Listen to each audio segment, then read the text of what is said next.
This is a reading from the poem of the Man God by Maria Valtorta, Volume 2, Episode 162.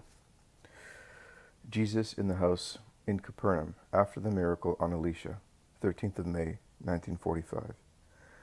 From a vegetable garden, which is beginning to flourish in all its furrows, Jesus enters a very large kitchen, where the two elder Marys, Mary of Clopas and Mary Salome, are cooking the supper. Peace to you. Oh, Jesus, Master! The two women turn round and greet him, one holding in her hands a lovely fish which she is gutting, the other still holding a pot full of vegetables which are boiling, and which she has just removed from the fire to see whether they were cooked. Their kind, withered faces, flushed by the fire and work, smile out of joy and seem to become younger and lovelier in their happiness. It will be ready in a moment, Jesus. Are you tired? You must be hungry, says Aunt Mary, who has the familiarity of a relative and loves Jesus, I think, more than her own children. Not more than usual, but I will certainly eat with relish the good food that you and Mary have prepared for me, and the others will do the same. Here they are coming. Your mother is upstairs. You know, Simon came. Oh, I am as happy as a lark this evening. No, not really, because you know when I would be as happy as a king. Yes, I know. Jesus draws his aunt close to himself and kisses her forehead, and then says, I know your desire and your sinless envy of Salome, but the day will come when you will be able to say, like her, all my sons belong to Jesus. I am going to my mother. He goes out, climbs the little outside staircase, and goes on to the terrace, which covers a full half of the house, whereas the other half is taken up by a very large room, from which come out the strong voices of men, and at intervals Mary's gentle voice, the limpid, virginal voice of a girl, which years have not affected, the same voice that said, I am the handmaid of the Lord, and which sang lullabies to her baby. Jesus goes near noiselessly, smiling because he hears his mother say, My son, my home is my son. I do not suffer being away from Nazareth, except when he is away. But if he is near me, oh, I need nothing else, and I am not afraid for my house. You are there. Oh, look, there is Jesus, shouts Alphaeus of Sarah, who facing the door is the first to see Jesus. Yes, here I am. Peace to you all. Mother. He kisses his mother on her forehead and is kissed by her. He then turns to the unexpected guests, who are his cousin Simon, Alphaeus of Sarah, Isaac the shepherd, and one Joseph, who was received by Jesus at Emmaus after the verdict of the Sanhedrin. We went to Nazareth, and Alphaeus told us we had to come here. We came, and Alphaeus wanted to come with us, and also Simon, explains Isaac. I could not believe I was coming, says Alphaeus. I also wanted to see you, stay a little time with you, and with Mary, concludes Simon. And I am very happy to be with you. I did the right thing in not staying any longer, as the people of Kadesh desired, where I arrived coming from Gergesa to Merom, and going round the other side of the lake. Is that where you came from? Yes, I visited the places where I had already been, and even farther away. I went as far as Giscala. What a long road! But what a great harvest. Do you know, Isaac, we were the guests of Rabbi Gamaliel. He was very kind to us, and then I met the synagogue leader of the Clearwater. He is coming too. I entrust him to you. And then I gained 3 disciples. Jesus smiles frankly, blissfully. Who are they? A little old man at Chorazim. I helped him some time ago, and the poor man who is a true Israelite, without prejudice, to show me his love, has worked his area as a perfect plowman works the soil. The other is a boy, 5 years old, perhaps a little more, intelligent and brave. I spoke also to him the first time I was at Bethsaida, and he remembered better than adults. The third is an old leper. I cured him near Chorazim one evening a long time ago, and then I left him. I have now found him again, announcing me on the mountains in Naphtali. And to confirm his words, he shows what is left of his hands, cured but partly impaired, and his feet, which have been also cured but are deformed, and yet he walks a long way.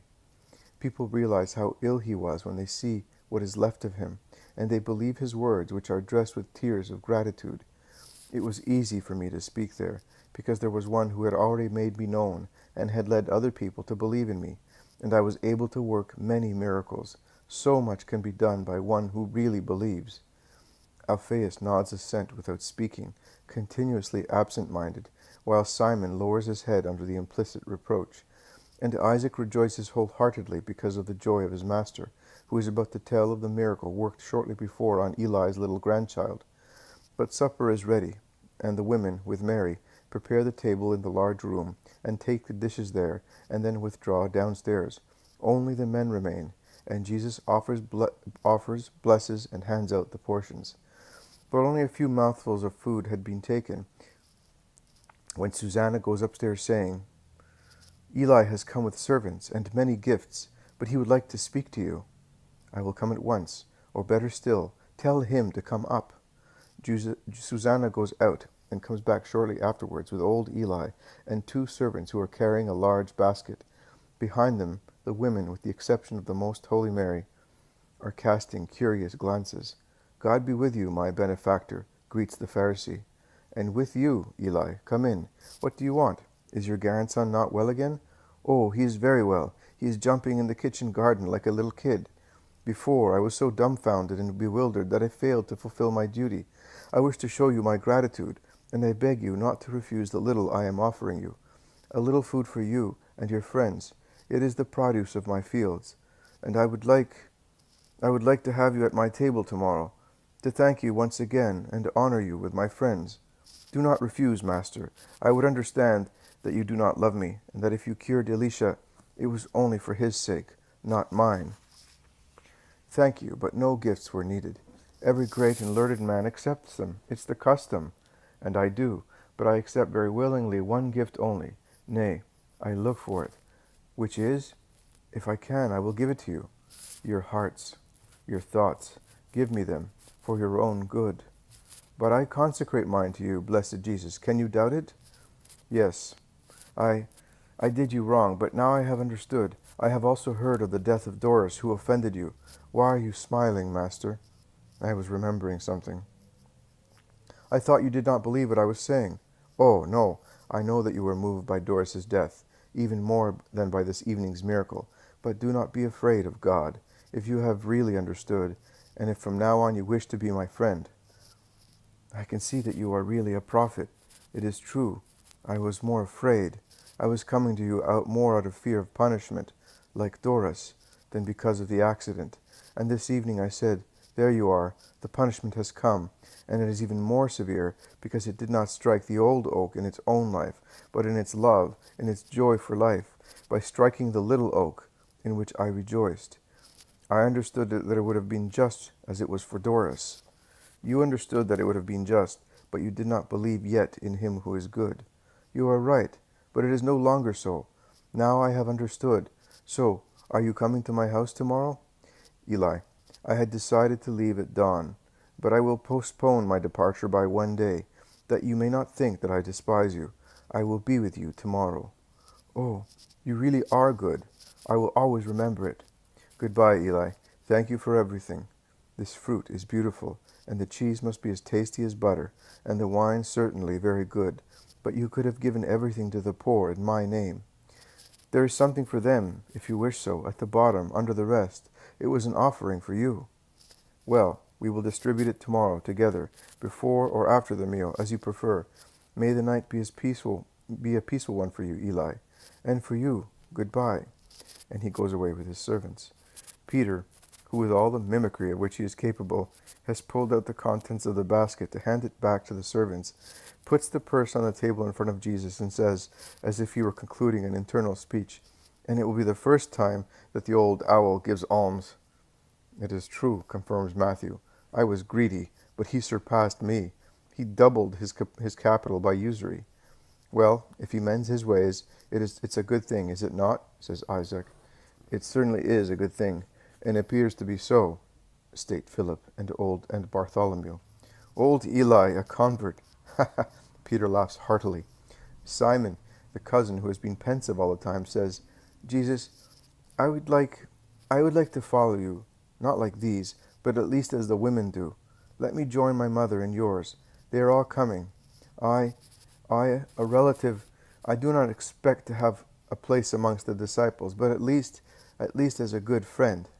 "May God bless you, my son. How long have I been waiting to hear you say that?" shouts Mary of Alphaeus.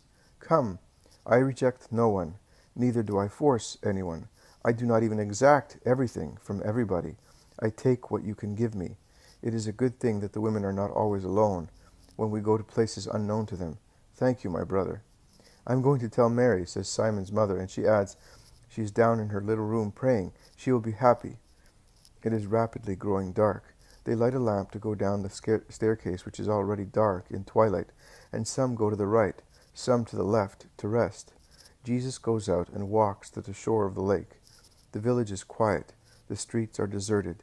There is no one on the shore or on the lake in the moonless night. There are only stars to be seen in the sky, and the murmur of the surf to be heard on the shingly shore. Jesus goes on board the beached boat, sits down, lays one arm on the edge, and rests his head on it. I do not know whether he is thinking or praying. Matthew approaches him very quietly. Master, are you sleeping? He asks in a low voice. No, I am thinking. Come here beside me since you are not sleeping. I thought you were upset and I followed you.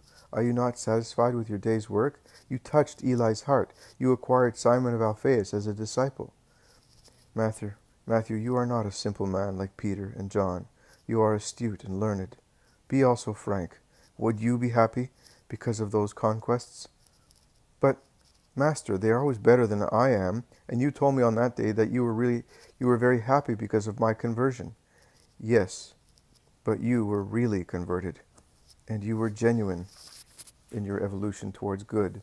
You came to me without any elaboration of thought. You came through the will of your spirit. But Eli is not like that. Neither is Simon. Only the surface of the former has been touched. The man Eli is shocked, not the spirit Eli. That is always the same. When the excitement caused by the miracles on Doris and his little grandchild is over, he will be the same Eli as yesterday, and as always. Simon, he too is nothing but a man. If he had seen me insulted instead of honored, he would have pitied me, and as always he would have left me. This evening he heard that a little old man, a child, a leper can do what he, although a relative, cannot do. He saw the pride of a Pharisee bend before me, and he decided, also I. But those conversions brought about by the spur of human evaluations are not the ones that make me happy. On the contrary, they dishearten me. Stay with me, Matthew. It is not a moonlit night, but at least the stars are twinkling. In my heart this evening there is nothing but tears.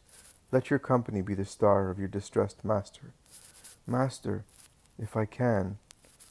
You can imagine. The trouble is that I am always a poor, miserable man, a good-for-nothing. I have sinned too much to be able to please you.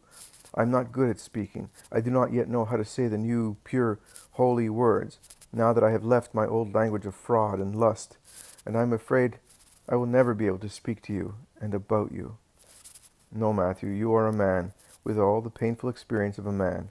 You are the one who, having tasted mud and tasting now the celestial honey, can tell the two flavors and give their true analysis, and understand and make your fellow creatures understand now and later. And they will believe you, because you are the man, the poor man, who by his own will becomes the just man dreamt of by God. Let me, the man-God, lean on you, the mankind I have loved to the extent of leaving heaven for you, and dying for you. No, not to die. Don't tell me that you are dying for me. Not for you, Matthew, but for all the Matthews of the world and centuries. Embrace me, Matthew. Kiss your Christ, for yourself and for everybody. Relieve my tiredness of an unappreciated Redeemer. I relieved you of your tiredness of a sinner. Wipe away my tears, because my bitterness, Matthew, is that I have been so little understood. Oh, Lord, Lord, yes, of course. And Matthew, sitting near the Master, and clasping him with one arm, comforts him with his love.